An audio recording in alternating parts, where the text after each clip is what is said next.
원인에 있어서 자유로운 행위입니다. 먼저 제10조 사망을 볼게요. 위험의 발생을 예견하고 자의로 심신장애를 야기한 자의 행위에는 전 이항을 적용하지 않겠다. 이게 무슨 말인가요? 그리고 원인에 있어서 자유로운 행위할 때 원인은 무슨 말인가요? 노트 필게요. 노트 55페이지. 자, 동그라미 읽고 동그라미 2번 있죠? 각각 보겠습니다. 먼저 동그라미 1번. A가 B를 죽이겠다는 살인죄의 고의를 갖고 칼을 들어서 찔러서 죽였죠. 이때 칼을 찔렀다는 것이 범죄 행위죠.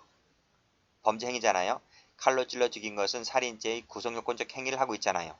그때 A는 정상인이죠. 그쵸? 정상인, 즉 책임 능력자가 살인죄의 구성요건적 행위를 실행하고 있죠. 다른 말로 뭐라 그래요? 범죄 행위와 책임은 동시 존재한다. 이게 이퀄 관계란 말이에요.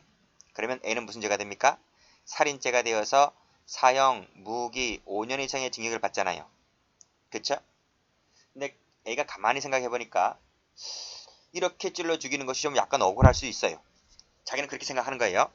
왜냐하면 이렇게 죽이게 되면 나는 죄값을 다 달게 받게 되기 때문에 가만히 보니까 10조 1항하고 10조 2항이 있대요.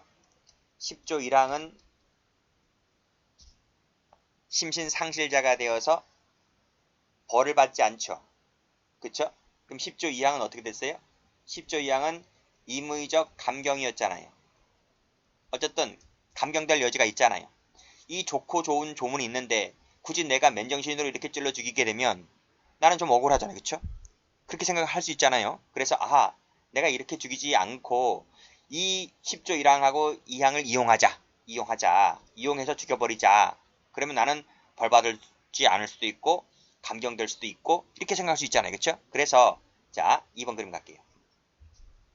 야 이렇게 죽이지 말고 이렇게 죽이자 이거요. 그래서 A가 정상인이었어요. A가 정상적으로 정상적인 책임 능력자였죠. 이 B라는 놈 죽여버리자 이렇게 생각했던 거예요. 그래서 자기가 술을 먹어요. 술이나 또는 마약을 해요. 술이나 마약을 해요. 마약을 해서 자신을 어떻게 만들어요? 상실자나 미약자로 만들어요. 여기 1항하고 2항의 적용을 받으려고 자신을 상실자나 미약자로 만들어요. 그 상태에서 상실자 또는 미약자가 되어서 칼 들고 가서 B를 찔러 죽여버리죠. 그쵸? 그러면 A를 처벌할 수가 있어요, 없어요? A는 지금 칼로 찔러 죽일 때 상실자 또는 미약자 이 상태에서 칼로 찔러 죽인 거잖아요. 처벌할 수 있어요, 없어요? 그게 바로 10조 사망에 나와 있다. 10조 사망에. 다시 한번 가볼게요. 위험 발생을 예견하고 자의로 심신 장애 상태를 만든 다음에 이 상태에서 칼로 찔러 죽였을 때에 2항을 앞에서 배웠던 1항, 2항을 적용하지 않겠다. 적용하지 않겠다는 말은 무슨 말이에요? 이퀄 책임 능력자와 똑같이 처벌하겠다 이런 말이에요. 이렇게 가벌성을 입법적으로 해결했다고요. 다시 한번 노트 가볼게요. 여기 보시게 되면 가벌성 자체를 입법적으로 해결하였다. 이것이 시험 문제에 나온 적이 있단 말이죠. 그러면 입법적으로 해결했긴 했는데 그 근거가 어디에 있을까? 그 근거는 어디에 있을까라고 해서 이건 조문이 없죠. 근거는 조문이 없죠. 근거는 조문이 없기 때문에 밑에 나와 있는 이렇게 이론이 다 터지게 되는 거예요. 그래서 자 일단 이 근거를 설명하기 전에 일단 개념부터 다시 한번 가볼게요. 자 쭉 가보시면 교재 다시 와볼게요. 책임 능력자가 고의 또는 과실로 자신을 심신상실이나 미약 상태에 빠지게 한 후에 이 상태에서 범죄를 실행하는 것을 말한다. 예를 볼게요. 사람을 살해할 목적으로 술을 먹어요. 그 상태에서 칼로 찔러 죽였다라고 했을 때 이건 고의로 자기 자신을 그렇게 상실 상태로 만드는 거잖아요. 그렇죠? 두 번째 사례. 운전해야 한다는 것을 망각하고 음주운전하다가 사람을 치워 죽이죠. 이게 음주운전이에요. 음주운전. 그렇죠? 이건 과실이죠. 과실. 그래서 이 사례 10조 사망에 해당하는 사례는 고의든 과실이든 두 가지 사례가 다 있어요. 그쵸? 자 그러면 책임주의 관계 볼게요. 자 문제점 책임주의는 행위 시에 책임 능력이 있음을 요구한다라고 해서 제가 전전 시간에 설명드린 바가 있어요. 자 그런데 다시 노트 펴볼까요? 자 이 그림을 자 위에 그림 있죠? 요 그림 있죠? 이 그림을 밑에 이 그림처럼 두 개를 쪼개봤어요. 자 먼저 A가 책임 능력자인 상태에서 자신이 B를 찔러 죽인다라고 생각하고 자신을 술과 마약 등으로 해서 자신을 심신상실 상태로 만들어버려요. 이거 바로 뭐다? 이걸 원인행위다. 원인행위다. 이렇게 부르고, 자, 그리고 그 심신 장애인 상태에서, 상실 미약 상태에서 칼로 찔러 죽이는 것을 범죄 행위시, 실행시다. 이렇게 나눠볼게요. 자, 그러면 첫 번째 박스 볼게요.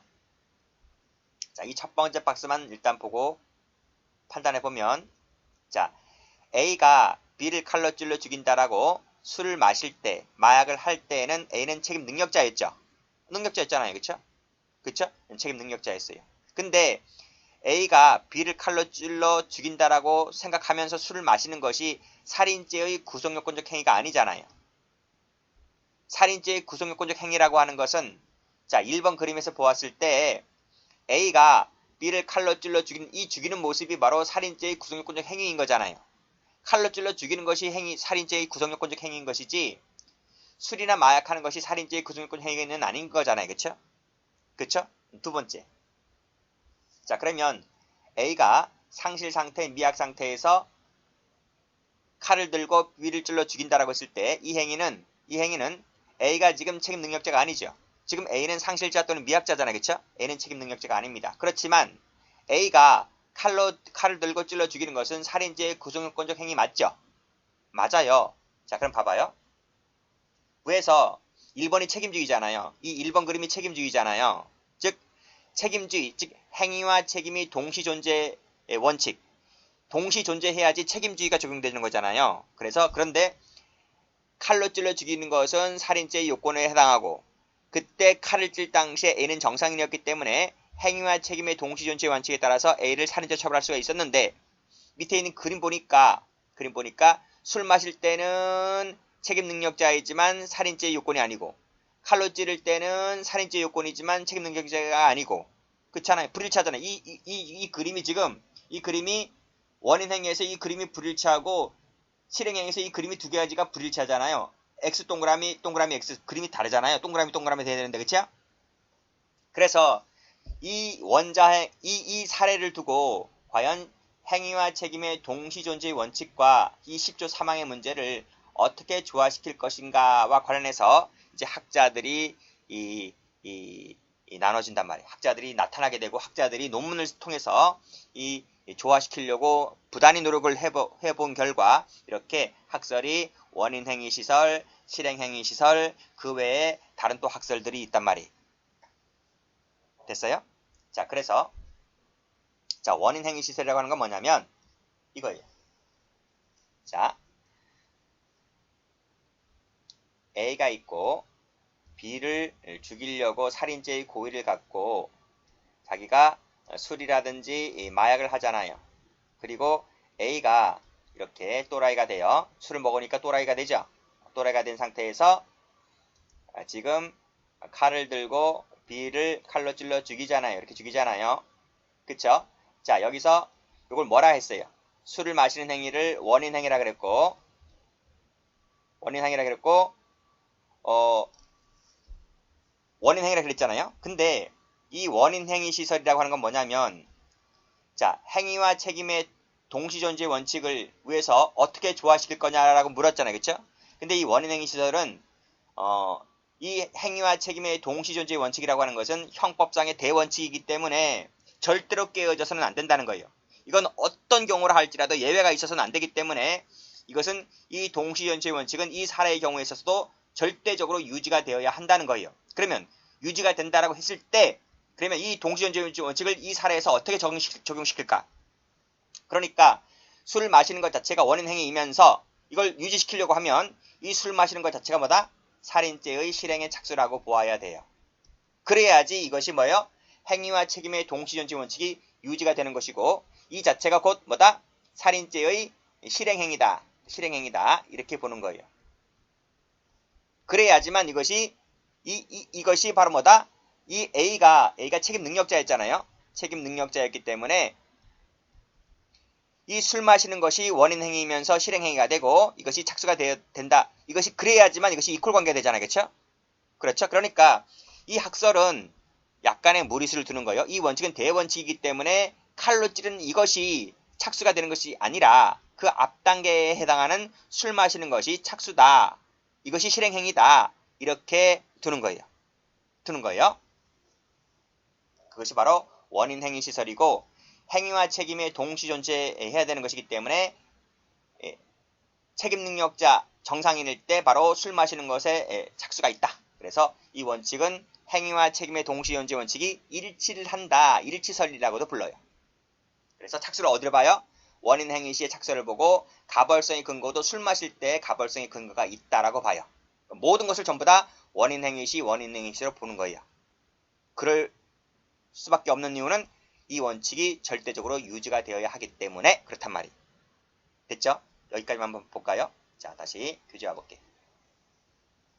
자, 일단 형법의 태도를 말씀드렸죠?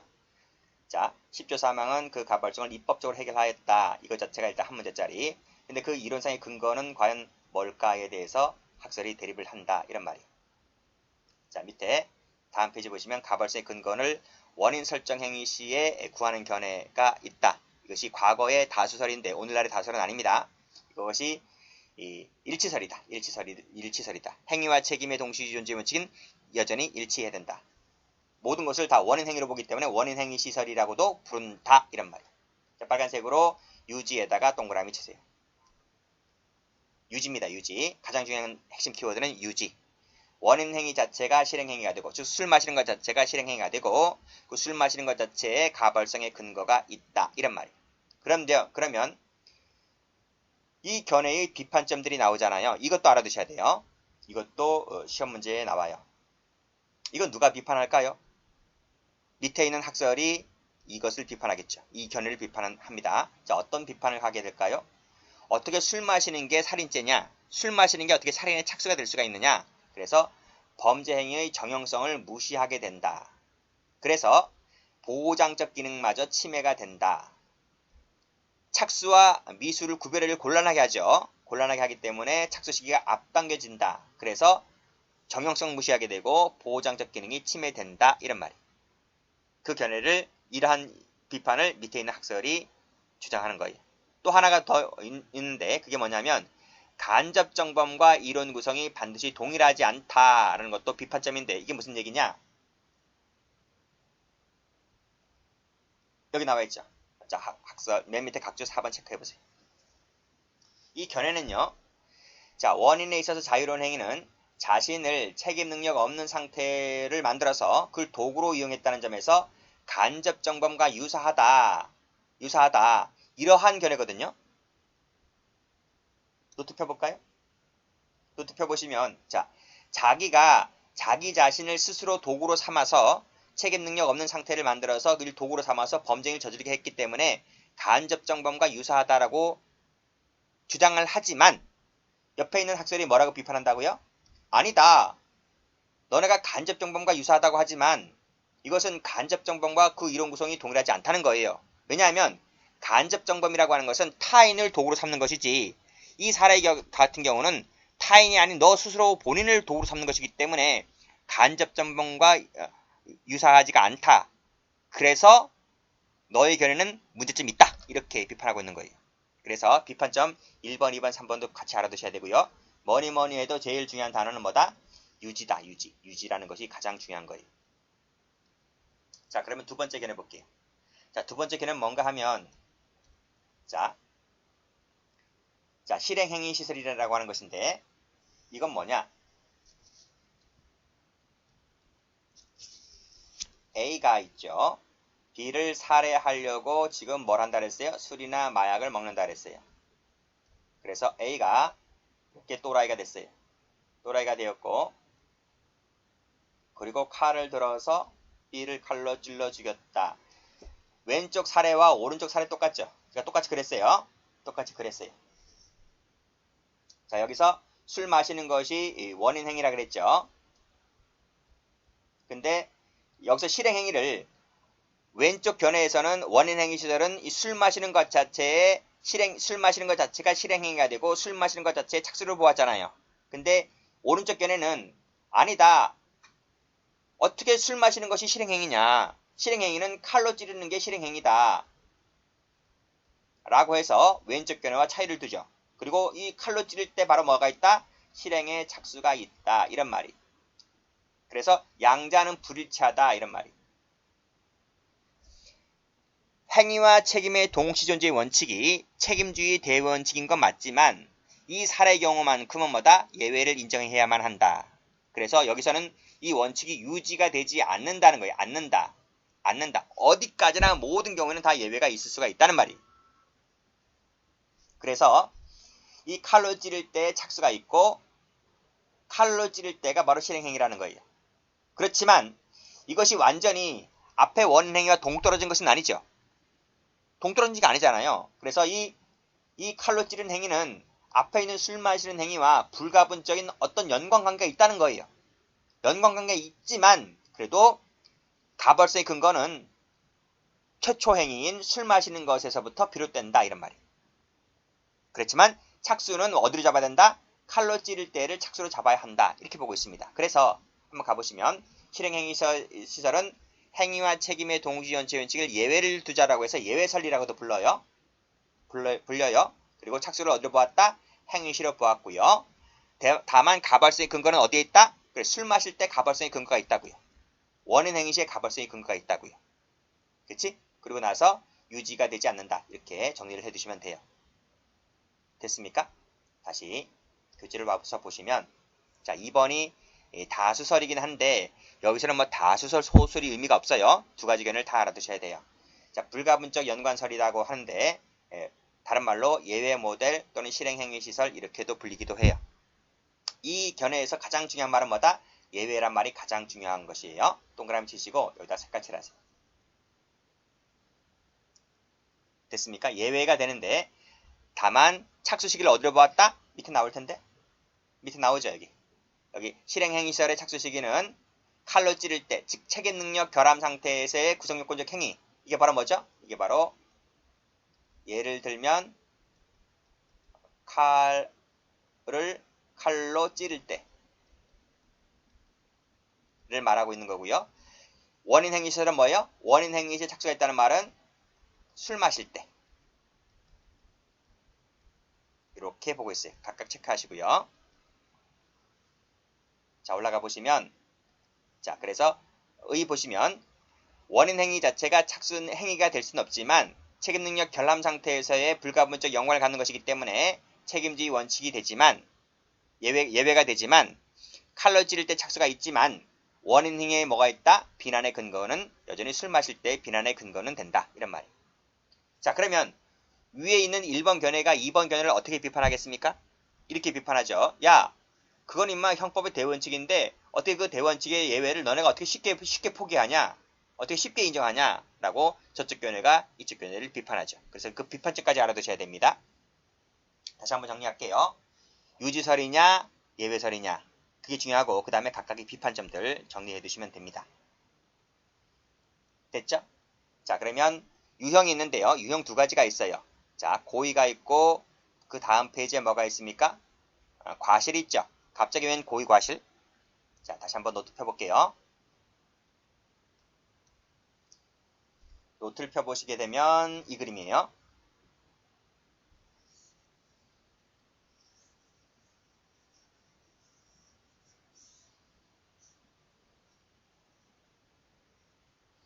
자, 여기 보세요. 자, 10조 3항 조문이죠. 위험의 발생을 예견하고 자의로 심신장애를 야기한 자의 행위에는 그랬습니다. 여기서 제가 한번 색깔 칠해볼게요. 여기 예견을 색깔 칠했고요. 자의를 색깔 칠했고 장애를 색깔 칠했고 행위에다가 색깔 칠했어요. 다시 한번 볼게요. 자, 예견하고 그랬어요. 이 예견을 우리 판례는 예견했다는 말은 고의를 가졌다 이런 말이고요. 그리고 예견만 국한되는 것이 아니라 예견 가능성까지 포함한다는 것이 판례입니다. 여기서 예견 가능성이라는 것은 과실과 동요로 봐요. 이 점에서 학자들과 달라요. 학자들은 예견만 되어 있기 때문에 고의로만 국한해야 한다고 보지만 판례는 예견 속에는 예견 가능성까지 포함됐다고 해서 고의하고 과실을 모두 포함하는 개념으로 판례는 본다 이런 말이에요. 두 번째, 자의란 말은 고의 또는 과실을 말해요.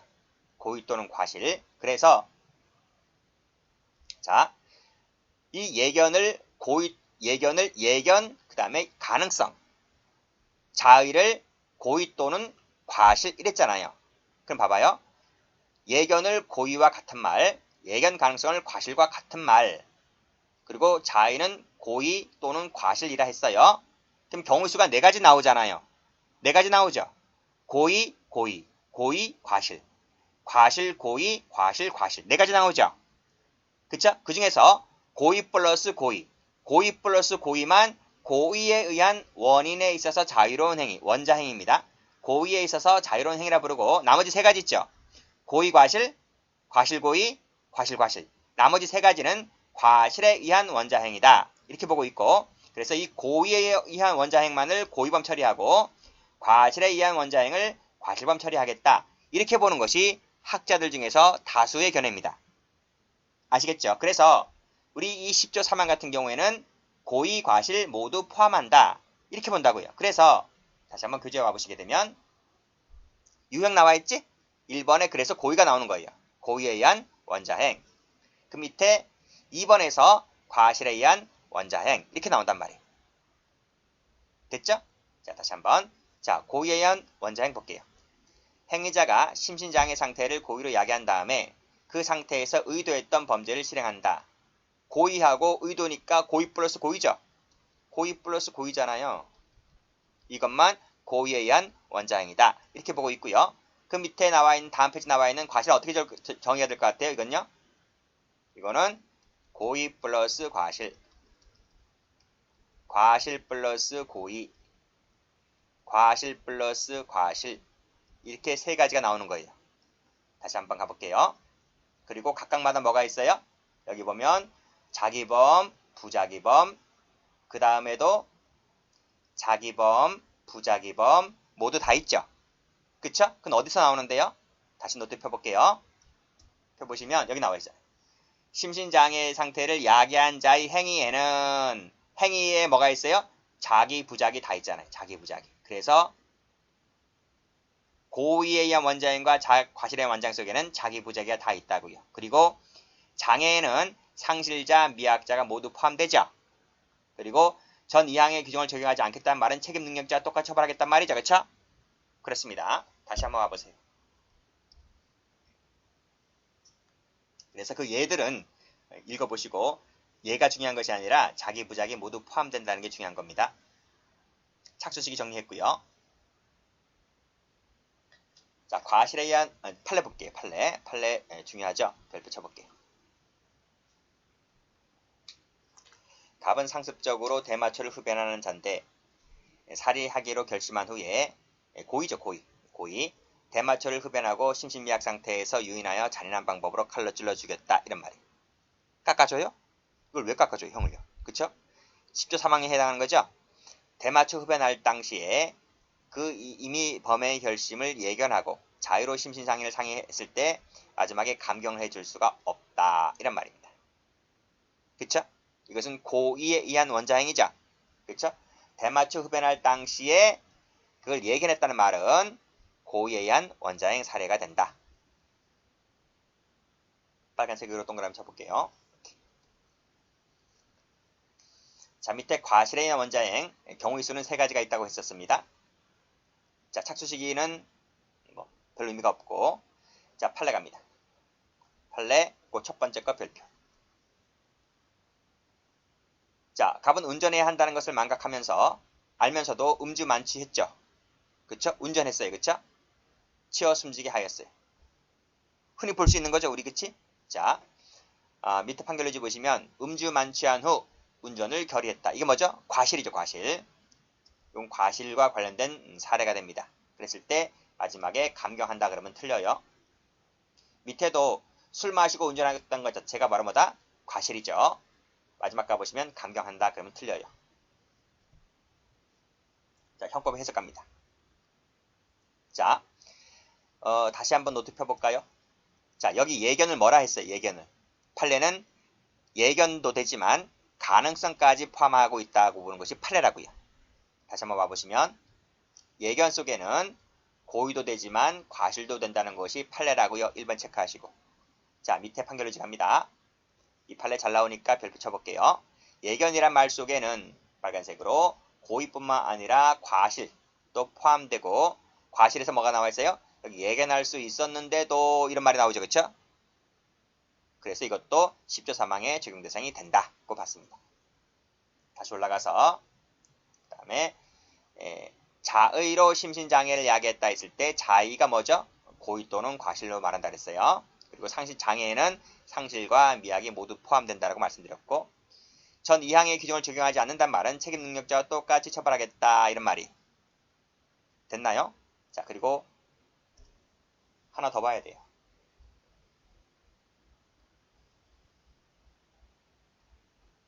자, 조문을 다시 한번 가볼게요. 자, 여기 한번 가볼게요. 가보시면 여기 조문 속에는 예견만 되어 있어요. 예견만 되어 있다. 조문에는 예견만 되어 있고, 조문에는 CF 예견 가능성을 규정하고 있지 않다 이런 말이에요. 무슨 말인지 아시겠죠? 조문을 말하고 있는 거예요. 그러니까 해석에는 이것을 해석할 때, 해석을 할 때 판례는 예견도 되고 플러스 예견 가능성까지 포함된다라고 판례는 보고 있잖아요. 판례는 그렇게 보고 있잖아요. 이거와 이거를 모두 포함하고 있잖아요. 그렇죠? 해석에는. 근데 실정법에는 뭐다? 실정법에는 예견밖에 없다는 것이 시험 문제입니다. 그래서 문제집 가면 이 부분이 나와 있습니다. 됐죠? 여기까지 합니다.